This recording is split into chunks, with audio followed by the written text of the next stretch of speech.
আমার কোনো প্রতিদ্বন্দ্বীর কোনো খুঁত বের করা আমার কাজ না। আমি আমার দেশের জন্য কি করতে পারবো সেই প্রত্যয়ে আমি এখানে এসেছি এবং আশা করি বিগত সময়ে যারা সংসদে বসেছেন তাদের কাছে আপনাদের যেই কমপ্লেইন ছিল কিংবা এত বছরের আমার ইতিহাস 50 বছরের উপরে এই সময়ে বাংলাদেশকে কেন এখনো উন্নত দেশের সমমর্যাদায় নিয়ে যাওয়া সম্ভব হয়নি এবং কি করলে সেটা সম্ভব সেগুলো নিয়ে আমি সংসদে আলোচনা করব এবং বাস্তবায়ন করব।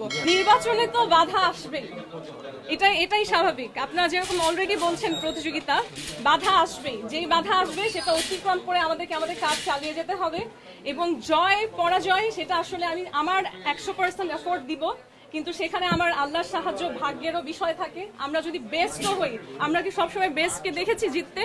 সবসময় বেস্ট জেতে না। যার ভাগ্যে থাকে জনগণের জন্য নিজেকে উৎসর্গ করার সুযোগ, সে সেই সুযোগ পাবে এবং আল্লাহ যদি আমাকে সেই সুযোগ দেয় আমি তাহলে সেটা গর্বের সাথে গ্রহণ করব, কৃতজ্ঞতার সাথে গ্রহণ করব, জনগণকে কৃতজ্ঞতা জানিয়ে কাজ করব।